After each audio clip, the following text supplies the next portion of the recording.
뷰티를 하찮게 보는 시선이 있다면 그건 뷰티의 문제가 아니에요. 근대 시대에 들어와서 학문 체계가 만들어질 때요, 자본주의의 뷰티 산업도 한몫했습니다. 거대 기업들은 끊임없이 이걸 바르면 예뻐진다는 메시지를 반복해 왔잖아요. 그 과정에서 뷰티의 본질인 인간에 대한 이해와 철학은 가려지고요, 소비재를 사고 파는 가벼운 트렌드처럼 보이게 된 거예요.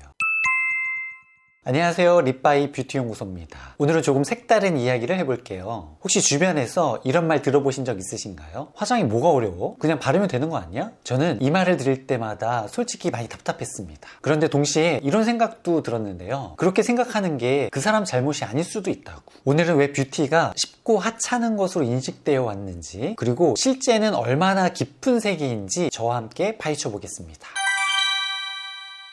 그런데 솔직히 저도 그런 생각을 한 적이 있거든요. 철학이나 과학은 공부를 엄청 해야 하는 것 같고 화장은 유튜브 몇 편 보면 따라할 수 있잖아요. 그게 왜 편견인 건가요? 정말 솔직한 질문이에요. 감사해요. 핵심은 이거예요. 기록되었느냐의 차이예요. 철학이나 과학은 수천 년 동안 책과 논문으로 쌓여왔습니다. 보이고 인용이 되고 검증되는 구조죠. 반면에 뷰티 지식은 대부분 손에서 손으로, 어머니에서 딸에게로, 장인에서 제자에게로 전해져 왔어요. 기록이 없으니까 체계가 없는 것처럼 보이는 거예요. 그런데 생각해보세요. 김치 담그는 법이 논문으로 없다고 해서 김치 담그는 게 쉬운 건 아니잖아요. 두 번째는 성별 편향이에요. 근대 시대에 들어와서 학문 체계가 만들어질 때요, 요리라든지 뷰티라든지 직물 같은 건 여성의 영역으로 분류가 됐습니다. 그게 곧 학문적 가치가 없다는 의미로 취급됐어요. 이건 뷰티의 깊이 문제가 아니라요, 순수한 사회적 차별의 산물이에요. 그리고 한 가지 더, 자본주의의 뷰티 산업도 한몫했습니다. 거대 기업들은 끊임없이 이걸 바르면 예뻐진다는 메시지를 반복해 왔잖아요. 그 과정에서 뷰티의 본질인 인간에 대한 이해와 철학은 가려지고요, 소비재를 사고 파는 가벼운 트렌드처럼 보이게 된 거예요. 요약하면 뷰티가 얕은 게 아니라 얕게 보이도록 만들어진 거예요.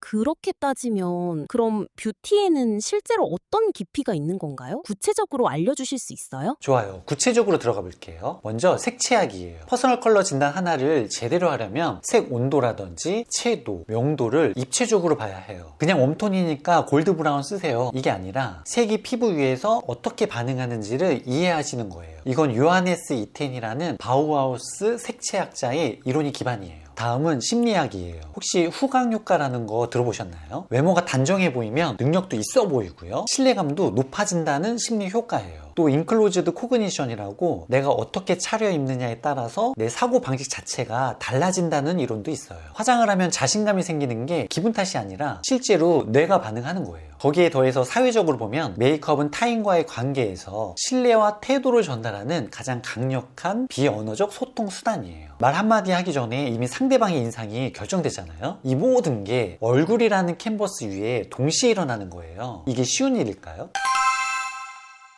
듣고 보니 생각보다 훨씬 복잡하네요. 그런데 반대로 말하면 너무 어렵게 느껴져서 화장을 시작하기 더 두려워지는 분들도 있지 않을까요? 오히려 저는 반대로 생각해요. 뷰티가 이렇게 깊은 세계라는 걸 알면 매일 아침 거울 앞에 서는 그 시간이 완전히 달라지거든요. 어렵다고 부담 느끼라는 게 아니에요. 내가 무심코 해온 행동에 이렇게 풍부한 의미가 있었구나 하는 발견의 즐거움이 생기는 거예요. 사실 가장 무서운 학문은 일상에 깊이 뿌리내린 것들이에요. 물리학이 로켓에만 있는 게 아니라 자전거 탈 때도 작동하듯이요, 색채학과 심리학은 매일 아침 우리가 화장대 앞에 앉을 때 이미 작동하고 있어요. 단지 몰랐을 뿐이에요. 립바이 뷰티 연구소가 하려는 게 바로 이거예요. 어렵게 만들려는 게 아니라 이미 여러분이 하고 있는 것들이 얼마나 풍부하고 가치 있는지를 같이 발견하자는 거예요. 화장이 즐거운 행위가 됐고, 나를 표현하는 언어가 됐고, 하루를 열어주는 작은 의식이 될 수 있도록.